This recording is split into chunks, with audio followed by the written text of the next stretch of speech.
Rosia Akola ye, yes muziki, beauté 100%.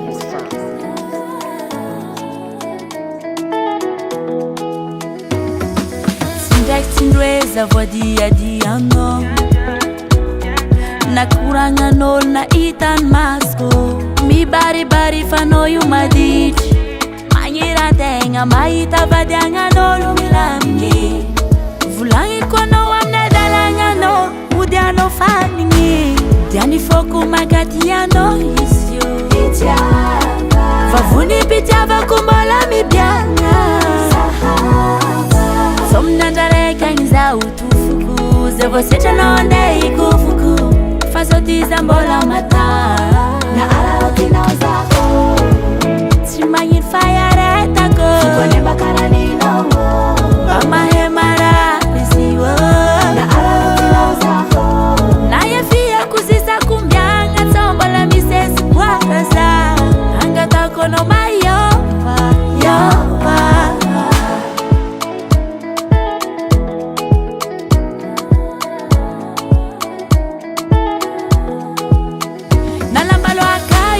chaka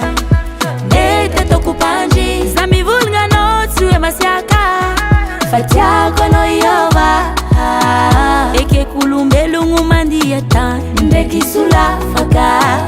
nino karara numande vyambila imandua cha diani foku magatiano isyo itia vavuni pitia vakumbola mibyanga somnandare kangiza utufukuze vosecha nonde ikufuku fasotiza mbola mata na alautina zako simanyin fayaretako sikwane bakarani no amahemara nisiwo na alautina zako na yefia kuzisa kumbyanga tombola misesi kwaraza angatako no mayopa yopa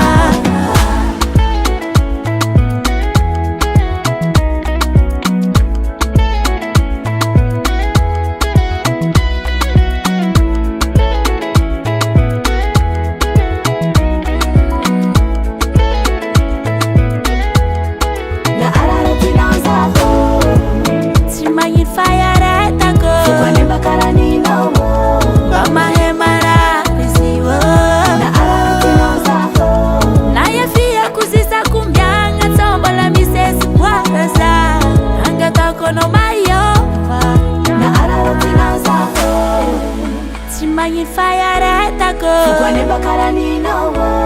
amahemara nisiwo na alautina zako na yefia kuzisa kumbyanga tombola misesi pwaraza